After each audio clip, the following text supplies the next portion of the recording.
We're glad you joined us here today with the idea that through this, a practice of mind training, you can change your mind about who you thought you were because it wasn't true, and discover who you really are in the momentary defenselessness of your idea to protect that body. We've come a long way together.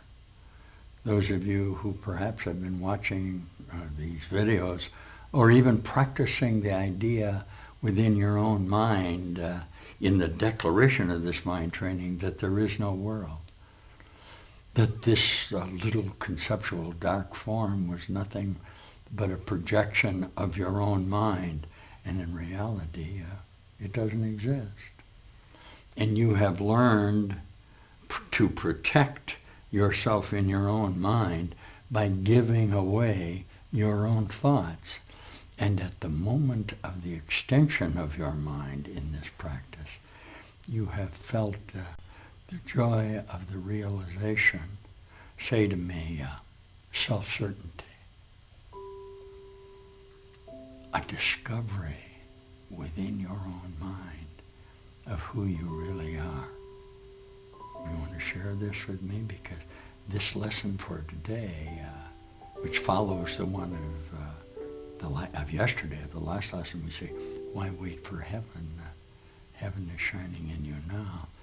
Is the idea of the certainty that that peace of God, the idea of the wholeness of you, is also present with you each moment in time.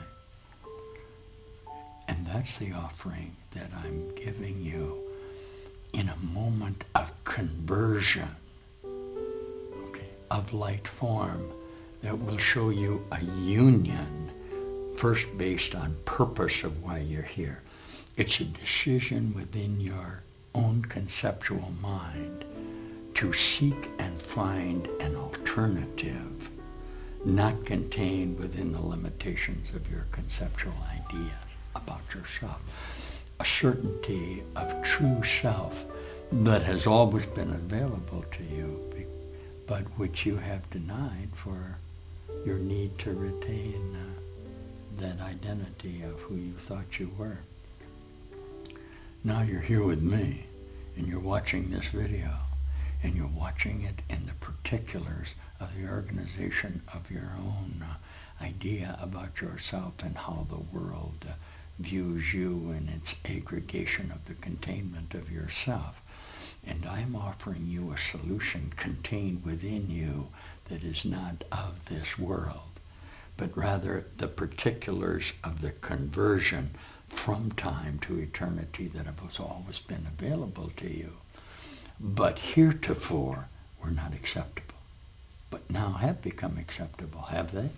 Have you decided to search in truth for what you previously had been afraid to find? We're always astonished by so-called spiritual teachers who practice the idea of seek but don't find.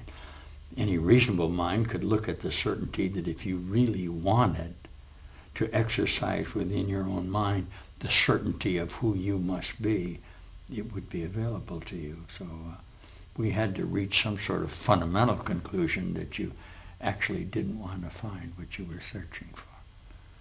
This is a very Socratic idea that the power of your mind to decide what you want is yours.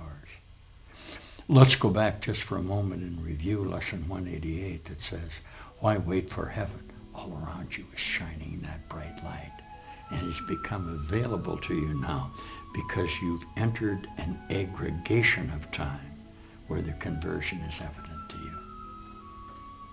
Listen.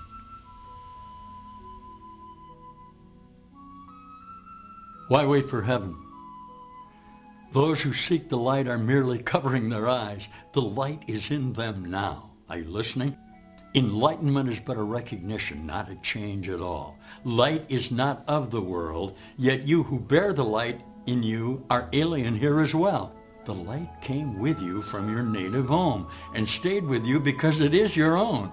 It is the only thing you bring with you from him who is your source. It shines in you because it lights your home and leads you back to where it came from. And what? You are at home. You're at home where you've always been, once you've been. This light cannot be lost. Why wait to find it in the future or believe it has been lost already or was never there?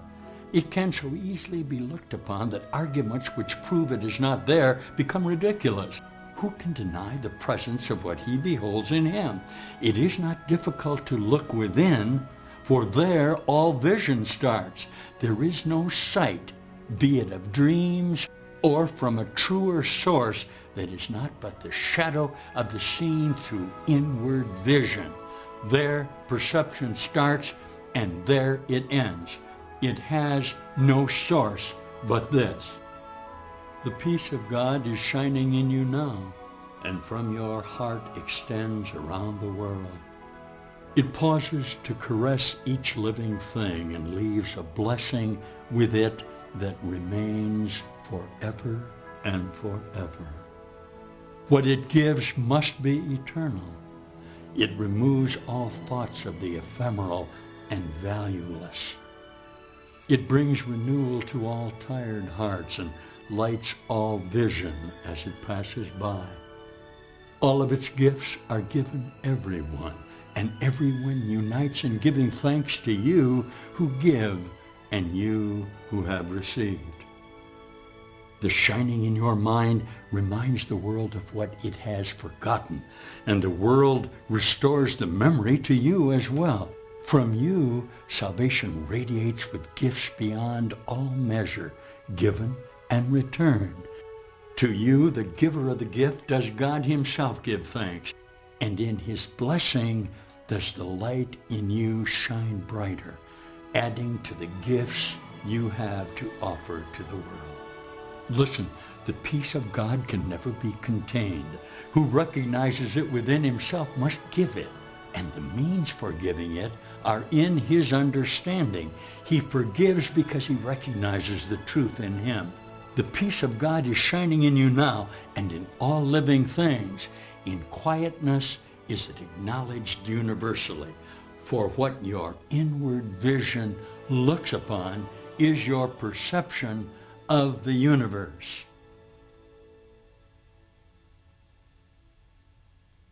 What a delightful idea that you can utilize the power of your mind to express, let's try vital, a vital certainty, an enlightenment of your individual correspondence with yourself that's going to make you very happy.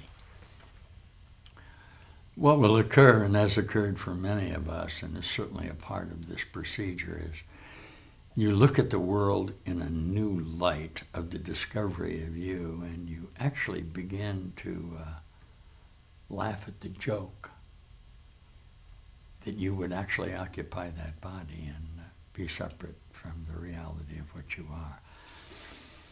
Certainly, if you consider yourself to be a human being and suffer the consequences of your misestablishment, it's not funny. Certainly the idea that you can lose the things that you love, that you could actually occupy that body and suffer, that you would have to sacrifice, that you'd have to protect yourself. Look at you. Look at you. You don't know who you are, what you're doing, where you came from, where you are, but yet you're taught by the world to hold on to that identity. What an absurdity. This has been a dream of death that's about to be converted despite your determination not to let it occur. Will you share this with me? If all of the power of the universe is actually yours, and I assure you that it is, being afraid of your own inherent power doesn't make any sense. And in not making any sense, you will allow that power to emerge within your own mind without the necessity to defend yourself from the world, which you have constructed in form in order to protect yourself from your own ideas about yourself. All of the ideas that you have about yourself are actually contained within your own mind, aren't they? Huh? You have set yourself up to be attacked by this world each time the idea of utilizing the power of God, which would give you the totality of the source of your reality, have occurred to you. But you're afraid of the use of the power of the light that's all around you. But you've been willing to listen to me, and you've been willing to acknowledge the possibility that a new knowledge of yourself can be obtained by a moment of realization that then becomes a part of the procedure. Will you share this with me? Say to me, let's try it.